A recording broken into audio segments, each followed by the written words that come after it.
Hi there, everyone, and welcome to Pack 172. I'm your Den Leader, Jackson. Let's start as we always do with the Pledge of Allegiance. Please rise and give the Scout salute. I pledge allegiance to the flag of the United States of America and to the republic for which it stands, one nation, under God, indivisible, with liberty and justice for all. Now let's continue with the Scout Oath. Scout sign. On my honor, I will do my best to do my duty to God and my country, and to obey the Scout law, to help other people at all times, to keep myself physically strong, mentally awake, and morally straight. And now, the Scout law. A Scout is trustworthy, loyal, helpful, friendly, courteous, kind, obedient, cheerful, thrifty, brave, clean, and reverent. 2. Great job, everyone. Well, you know what that sound means. It's time to sing a song. A song! It's time to sing a song, yeah! This is one of my absolute favorite songs. It's called Greasy, Grimy Gopher Guts. And it goes a little something like this. Great green globs of greasy, grimy gopher guts, mutilated monkey meat, roasty, toasty parakeet, all mixed up with a pile of poison possum pus, and I forgot my spoon. I forgot my spoon. I forgot my spoon. Great green globs of greasy, grimy gopher guts, and I forgot my spoon. You think you got it? Why don't you join in this time? Great green globs of greasy, grimy gopher guts, mutilated monkey meat, roasty, toasty parakeet, all mixed up with a pile of poison possum pus, and I forgot my spoon. I forgot my spoon. I forgot my spoon. Great green globs of greasy, grimy gopher guts, and I forgot my spoon. Great green globs of greasy, grimy gopher guts, scab sandwich with pus on top, vulture vomit, camel snot, deep dish boogers, soaking in a bowl and hot, and I forgot my spoon. I forgot my spoon. I forgot my spoon. Great green globs of greasy, grimy gopher guts, and I forgot my spoon. Great job, guys. That was amazing. Now let's get into this week's lesson.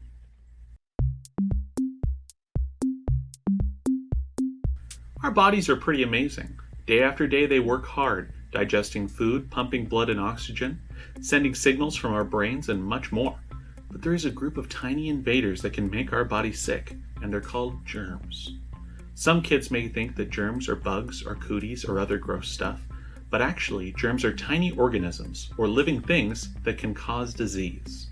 Germs are so small and sneaky that they creep into our bodies without being noticed. In fact, germs are so tiny that you have to use a microscope to see them. When they get into our bodies, we don't know what will hit us until we have symptoms that say that we've been attacked. Let's learn a little bit more about germs as we watch this short video. 2 types of germs are bacteria and viruses. They can invade plants, animals, and people, and sometimes they can make us sick. Bacteria are tiny one-celled creatures that get nutrients from their environments in order to live. In some cases, that environment is a human body. Bacteria can reproduce outside of the body or within the body as they cause infections. Some infections that bacteria can cause include ear infections, sore throats like tonsillitis or strep throat, cavities, and pneumonia. But not all bacteria are bad. Some bacteria are good for our bodies. They help keep things in balance. Good bacteria live in our intestines and help us use the nutrients in the food we eat and make waste from what's left over.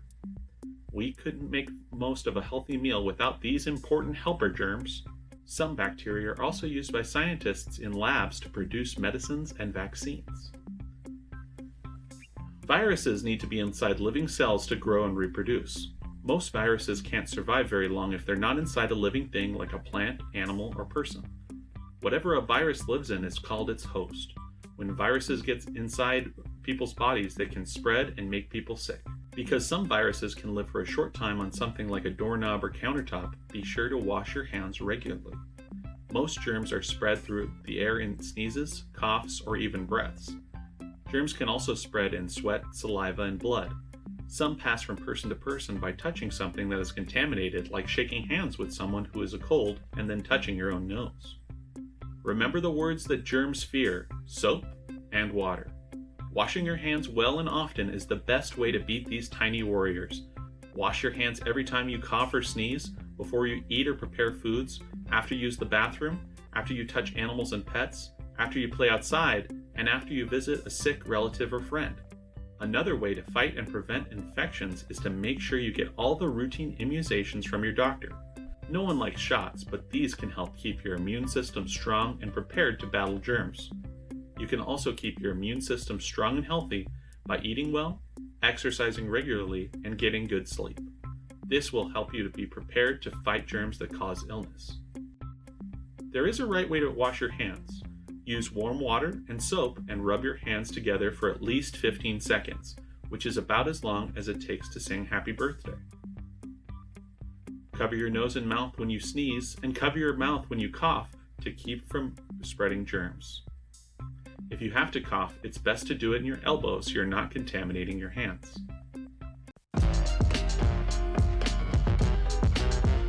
For our activity this week, we are going to learn why soap is so important in the fight against germs.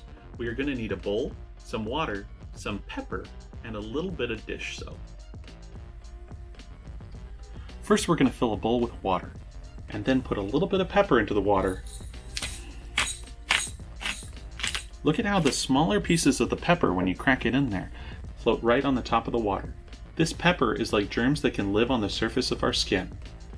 Now we're going to take a tiny bit of soap on one finger and put it into the center of the water.